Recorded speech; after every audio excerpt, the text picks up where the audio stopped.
got more going on outside. The fire truck is gonna be here in a few, and we got a few more things going on. But there's a tight schedule. There's a tight schedule here today. I want to introduce someone that's been special to us. She has been helping us out. She has been supporting us, and she's been nothing but a support to the letter carriers. Our Congresswoman, the Honorable Nicole Malliotakis.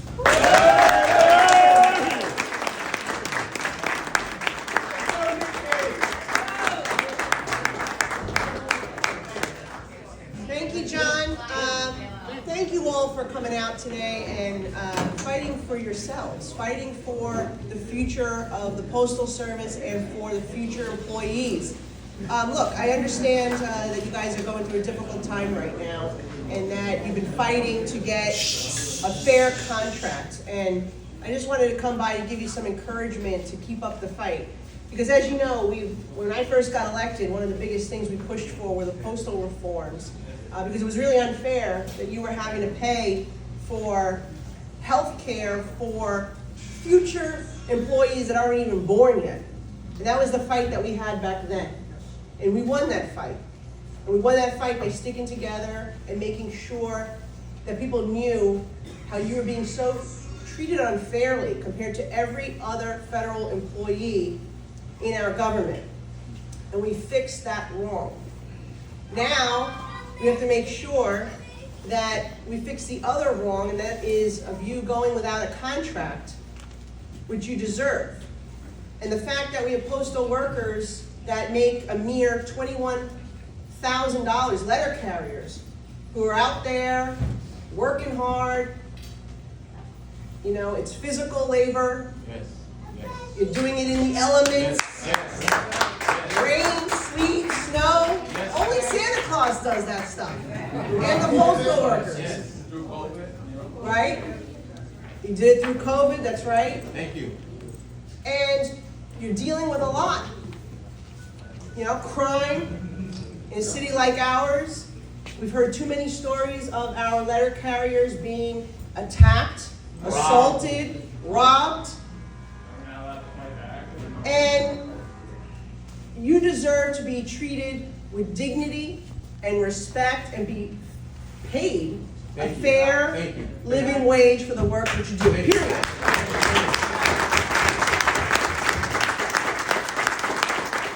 And so I'm here to stand with all of you to let you know that I will continue to be a voice in support of our letter carriers. And I want you to know that you have a friend. We've worked very closely. You have a good president. You have a very good president. I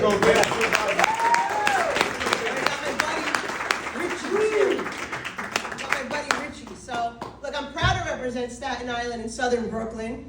And I'm proud that your union has united together, because I think the more that you are together and united in this fight, the more you will succeed. And I will be your friend and ally in this. So thank you, everyone, and keep up the fight, and God bless you all. Thank you.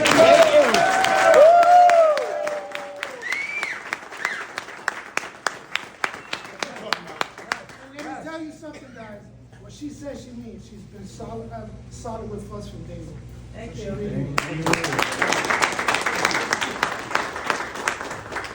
All right. You know, man of the hour, our future president, James Henry.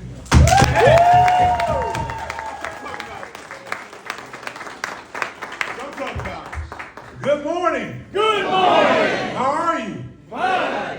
I tell you, it is definitely an honor to be out here and be with my brothers and sisters.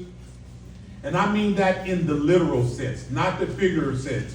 You know, we're family. Each and every one of you could have been anywhere else this morning on your day off, and you decided to come out here. Right. Why? Because this tentative agreement, in addition to the solidarity that we have one another, falls woefully short of what is deserving of the letter carriers. Now, by your rousing response, let me ask you, who thinks that we deserve a better wage? Who believes that we deserve better working conditions? Who believes that we deserve better benefits? Not only should we deserve them, we deserve to be the leaders of better working conditions and benefits And the thing is here is that I'm here today because of you. The letter carriers is who is first and foremost in my mind. First and foremost in my heart. This is what we're supposed to be about. A union, about being together, about working. There is no reason whatsoever that we should not have a living wage as a union and as letter carriers. As was stated earlier by the Congresswoman, that we have endured all kind of calamities, and you have been the face for the public, for the Postal Service, about what has happened and that we deserve to be treated better. As I was sharing with the reporter earlier today, it is just not enough that is deficient. I think that what is being proposed to us is an affront and an insult to the letter carriers. And this is not something that should be occurring. Do you not agree with that? Yes. It's an insult to us. Yes. Right? The fact of the matter is that you're here today and you're going to make your voice be heard, because this is one thing that I genuinely believe. Most of you know that I retired from the United States Marine Corps. And one of the things that they said and would teach us all the time is about when you lead from the front. I will not equivocate. I will not pretend that because of political reasons that I do not stand with you. I will not be apolitical. I will stand with you. I will not only fight for you, I will fight with you. And this is something that we all need to keep in mind here, is that there are certain things in this life that are worth fighting for. That's right. And if there's ever been a moment that we need to fight for since 1970, it is now. Because if we were to place our stamp of approval on this tentative agreement, do you think that the Postal Service in 2 short years from now is going to come back and offer us more? No. They will be disincentivized to give us any more than what we got. Now you tell me, the last collective bargaining agreement, are you better off now than when you were then? No. So how can now getting less be better for us going forward as things continue to rise? So the fact of the matter is that we have to let them know resoundingly that this is unacceptable. When you receive your ballots in the mail, make sure that you don't write on the ballots, and make sure that your address is updated at NLC headquarters, that you just vote your vote no. Thank you. Because if you do not, you are placing yourself in circumstances where this is going to be more of the same later on. And like I said here, it's an insult to each and every one of us. So let's get out, let our voice be heard. Each one, reach one. Make sure that you tell each and every letter carrier in the office that they make sure that they get out and vote, and make sure that they understand the significance of how important it is for them to vote. Because the job you save is going to be your own. God bless you. There's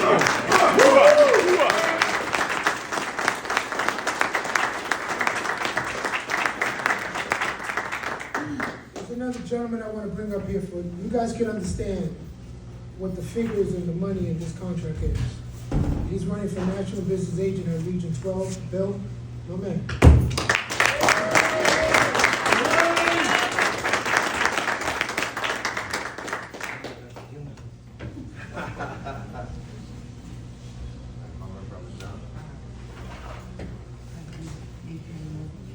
No sleep till Brooklyn. I like it. Look, everything that James said and John's been saying is the same thing. We need to get the CCAs together. Look, this contract's going to be pivotal for certain things because the retirees cannot vote on this contract. So, with that being said, when the election comes around, we'll be able to gauge what's going to happen just from this vote no. If we lose, well, we got some work. We need to retool because we need to take out the higher management. We got to do what we got to do. We need to protect the letter carriers. If you think that 1.3% is enough for your raise when we were walking out in that rain the other day for 3 days straight and you're waterlogged, going home, you're soaking wet, you don't even know what's going on, been out delivering packages, probably like 2,000, 3,000, I don't know what it's like up here in New York, but yeah, we got a lot. Yes. Do you think that's good for 1.3%? No. Hell no. We need to stand together. Everybody. We need to educate everybody. They need to vote no. I can't accept it. I can't even entertain it. We need to retain our CCAs, PTFs.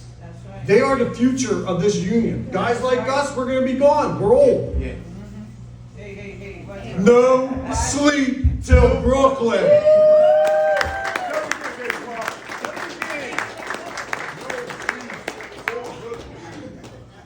Shout out to a couple of branches that came here from around the country. That's my man Cruz. Hawaii.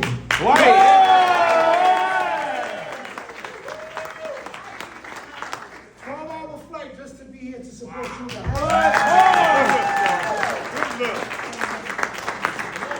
He also came here to get a chopped cheese. I'm hungry. The first thing he did yesterday was eat a beef patty with cheese. It was the best thing in the world.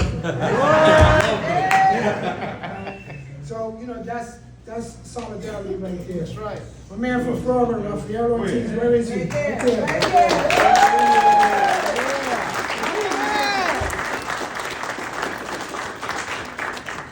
He's my man from Connecticut. Wait. Right there.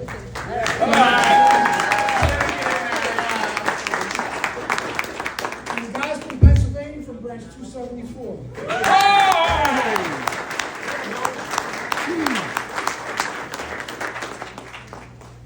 We have one of our friends, Dr. Bart. Where are you? Dr. Bart. What's up, Doc? He's a supporter for NALC and branch 40. He supports us in everything. Him and Dr. Shockley. Also want to thank John Lombardo. The fire truck is outside. We're going to ride you outside for a little while. Get some word. Have a good time. Just make the best of it. Also, I think some people from Long Island are here. Right here. I know it. New Jersey.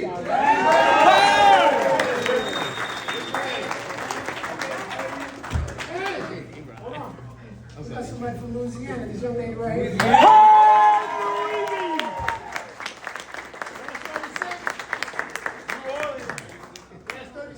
Branch 36.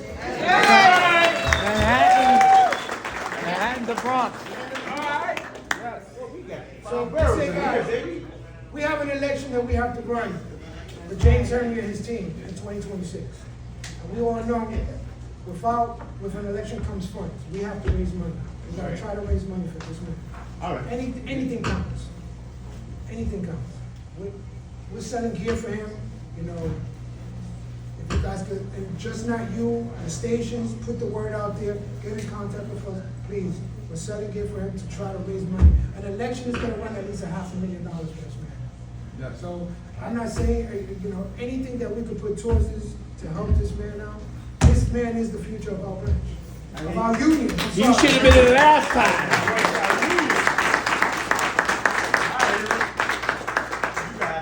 Listen, I met him many years ago. I attended the first Formal A and Beyond training.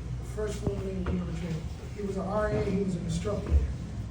And he's here right now, but when you sit down, you work with him, and you see what is there for the letter carriers, the passion, the hard work, and what he taught me, that's what I took with me, and that's what I learned from him. So this man is the real deal. So we need to support this man to make sure he's in there, and he's gonna put this union back to where he was at. Because you know what? In 1970, the carriers went on strike. And they say Vinny Sobrado put this union in the right place. But he's not. They say he's probably turning around in his grave. He's walking around the cemetery wondering what the fuck is going on with this union. So that's what Vinny Sobrado's wondering. But right now, when there's certain leadership, we got to take them out the way, move them, and put the right people in there. And this is